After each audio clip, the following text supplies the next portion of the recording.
In the previous episode we talked about the exciting history of the M-60 Patton tank.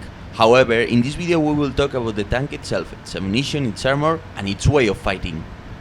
So in this second episode, here in the Museum of the Armored Forces of the Spaniard Army, we are going to speak about how the Patton works, especially the M60A3 TTS Patton. In this case we are going to speak about his fire control system of its armor. But now, let's start. The Patton was powered by a 560 kilowatts Continental engine, loaded with more than 700 liters of diesel that make it possible to travel at 50 kilometers per hour.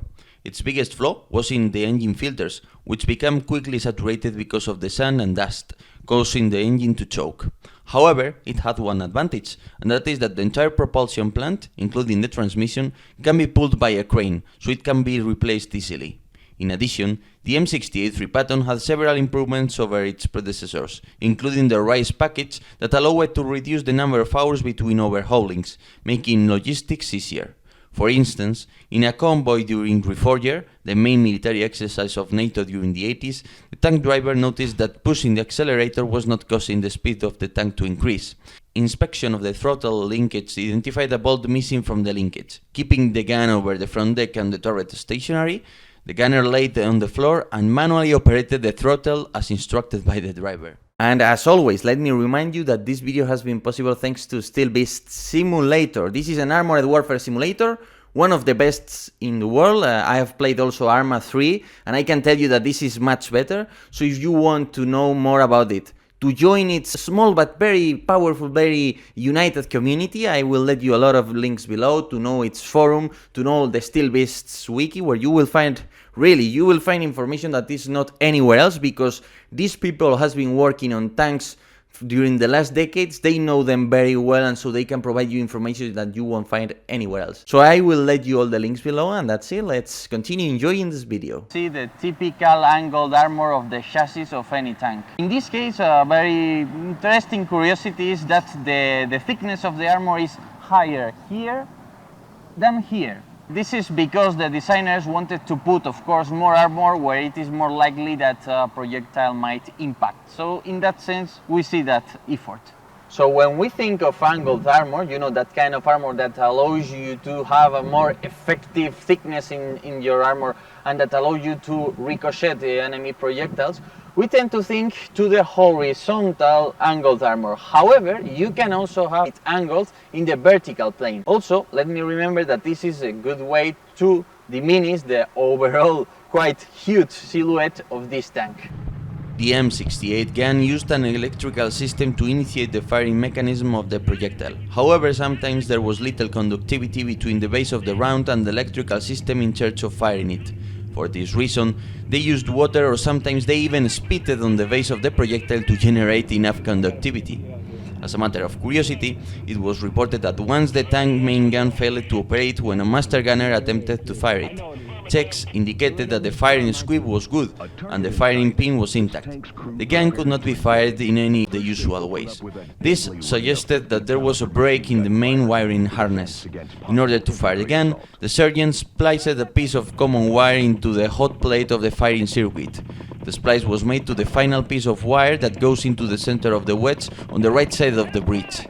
This wire was run from the firing circuit to the positive side of the dome light. In this manner, the main gun was fired by turning on the dome light. So we are going to speak about three ammunitions that were used in the Patton. First of all, we got the M728, which was an armor-piercing discarding sabot, and that means that it was stabilized during its flight thanks to the rifles of the gun. Later, they developed a better way of developing this kind of kinetic energy penetrators. That was to provide the stabilization thanks to the fins in the projectile. So that's why the APF-SDS appeared, the armor-piercing fin stabilized discarding sabot. In this case, the M728 was superseded by the M735, and that M735 had a tungsten core, which provided a high capability to penetrate armors. However, when the new composite armors of the Soviet appeared, they weren't able really to deal with them. I mean, tanks such as the T-64B or the T-72A, the first ones that introduced this kind of composite armor, were very difficult to penetrate. So they decided to develop another new kind of ammunition called M-774, which had uranium at its core. However, even this ammunition wasn't even capable of penetrating the most modern Soviet tanks around the end of the 80s, the beginning of the 90s. For example, the T-72B would be almost impregnable to that kind of ammunition. Unlike previous models, the M60A3 Patton received an M21 ballistic computer, which instead of being electromechanical was electronic. To use this computer, several data was introduced, namely distance, temperature, wind speed and type of ammunition, after which the computer returned the ballistic solution. The stabilizer of the M60 Patton was still quite primitive. Yes, you could put the ammunition, temperature, wind speed and even the range, but it wasn't able to calculate the angle, the lead of the turret in order to impact the target while the Patton tank was moving.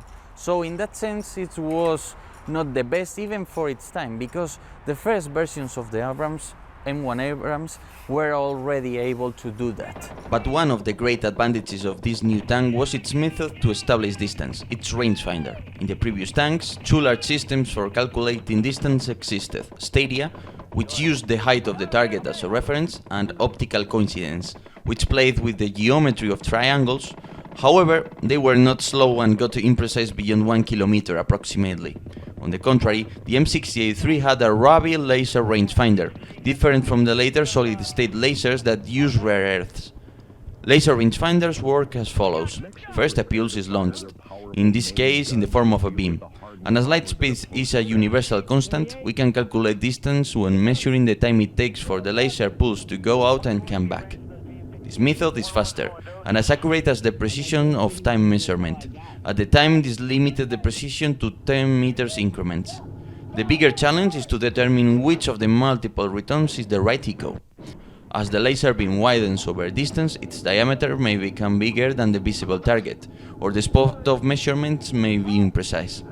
Vegetation in the middle ground might obscure the target partially. Trees hundreds of meters behind the target might reflect laser light, spilling over the target's top. Another problem was that the laser could not be fired more than 3 times per minute, as doing so risked overheating the device and destroying it. The crew therefore had to use the laser with caution, or they will lose the rangefinder. The tank designers therefore gave responsibility for measuring range to the tank commander, rather than the gunner, which may appear counterintuitive today. As a matter of curiosity, in 1983 the US Army conducted interviews to learn about field experience maintenance. They interviewed tank crews that learned how they solved some common problems through creative ways. So when the US Army decided to do this field maintenance research in order to improve their manuals, they found out that almost all of the non-commissioned officers, the NCOs, have to make at least one field maintenance in their lives, and that usually it was the E6 and a staff sergeant, which usually is in charge of a squad. This is done inside the M19 cupola, which we will show you now. For example, during gunnery exercises, one of the sights on the tank had burned out. To repair the sight, it was disassembled, so a small defective spring was found. They used a US Army ballpoint pen to replace it. The sight was then reassembled, and it worked. But do not get lost into details. Let's speak about the machine guns, the dome, and other interesting features of the M60. So now we are in the position of the tank commander. What do we have here? First of all, we have the thermal camera, and this is not owned by the tank commander. This is the one of the gunner, but the tank commander can see through it, right? Why? Because this has a primitive hunter-killer system. What is the system? Okay, so I get this device. When I push it and I keep it I take the control of the whole turret, right? So I can move it up and down, I can move it to the sides, right? What's the idea? That I can use the coaxially mounted thermal viewer of the gunner and take the control with my hunter-killer system, right? Then here in the top we got the M36E1 system. You had night vision with it, and this is very interesting because from here the commander can use the M85 heavy machine gun. So here we have the M85. This is a heavy machine gun, which is a lighter version of the infamous M2 Browning. You can use this machine gun from cover without exposing yourself. What is the M85? So it was a heavy machine gun purportedly built for this kind of tanks. It uses again the 50 caliber, very powerful one. Very likely it was thought to be used against low-flying, low-speed aircraft, mainly helicopters, I guess. It has 200 rounds ready to use. If you want to feed the gun again, you have to go outside, create an app that is on it, and then place the new ammunition. And then it is interesting because there is like a button here, an electric button, and when there is just 50 cartridges, it sends an alert to an electric panel I have behind me, so the commander can know that the ammunition is running low, right? So he can adjust the rate of fire he is maintaining. Apart from that, you must take into account that you must never activate the thermal viewer when you are in day conditions, right? Why? Because it will get saturated by the light coming from the outside. And that's all from the commander. Now we are going to see the gunner and the loader's position. However, within the M60A3 saga, there is another variant known as the M60A3 TTS, which has a first generation AN/VSG2 thermal camera that allows to recognize vehicles at 2.3 kilometers. This is because it has a thermal channel of 2.7 and 8 magnifications and a daytime 8 magnification channel.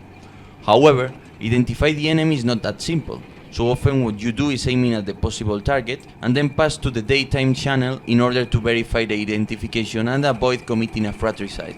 But what would happen if your optics or our laser rangefinder get destroyed? Okay, so now we are in the gunner's position, right? Mainly I wanted to show you this, the M105D. This is the auxiliary side, right? So if everyone fails, I have no electricity, I can always use this one, and I can combine it with this command. As you can see, it's, you can use it to move the main gun, right? It has this red button which you can push in order to shoot. If this fails, and if this fails to shoot, you can finally use this stick, right, which has some magnetic properties in order to electrically ignite the gun, which sounds, pay attention, like this. And with this, the gun will fire, right? Now, you should notice two things. I'm now in the loader's position. First of all, now I am standing up. In a normal tank, you will never be able to be standing up and still have some room for your head, right? Secondly, there's ammunition all over the tank. For example, the walls here are pretty reinforced. They have more steel than usual, but still, if something hits there is ammunition, 105 ammunition, of course, and the possibility of some kind of catastrophic explosion, or in any case, any kind of explosion here is quite big, really. Now, what happens when the opposite occurs? That is, the enemy fires on our Patton and the projectile finds a way across our armor. So these kind of tanks didn't have spall liners, such as more modern armored vehicles, that allow to diminish the fragmentation inside the vehicle when a projectile hits it. What it had was a fire and explosion suppression system. This system uses a gas that is able to dilate the oxygen inside the tank. Interestingly, the only one who could activate this system was the driver, and that system could be activated both from inside and from outside. They used these two keys to try to do this thing. So the main problems of the Patton can be summarized into three. First, both the gun stabilization system and the suspension employed a large amount of hydraulic fluid prone to burn, not just because of enemy projectiles, but also because of accidents. The problems with hydraulic liquid were reported by the Israelis during Yom Kippur War. However, the researchers of the US Army were fast to find a solution by 1974, leading to the introduction of a new, less flammable hydraulic liquid called OHI0, better known as Sherry juice, because of its color. In fact, in the M60A1 there were some problems with the 650 amps generator that causes some fires. Secondly, the always dangerous fuel. All of it is stored in 2 containers in the engine chamber, so in case of explosion the 700 liters of diesel are separated from the crew. Finally, the most dangerous thing about the Patton in case of being penetrated is the high number of 105 rounds scattered all over the tank instead of being located in armored ammo racks. So this is the end for the Patton, but of course it is not the end of the project. We are going to speak about a wider range of weapons and platforms such as tanks, other kind of armored vehicles. But in any case, let me remind you one thing. This has been possible thanks to the Museo de Medios Acorazados, you know, the Museum of Armored Forces in Spain. You can come here, it's free, it's inside the military base, it's really interesting to come here. But don't forget to let a little donation that allows these people to maintain all these awesome historical machines. In any case, if I have said something wrong, if there is something to modify to enrich this content, please let me know in commentaries. I will try to read them all. And also, if you think that this project is worth enough, please try to support it, try to share it, and at least give it a like. Anyway, thank you very much. Hope that you have liked this content, and I hope to come back with other very interesting videos in the future. In any case, thank you very much and see you in the next video.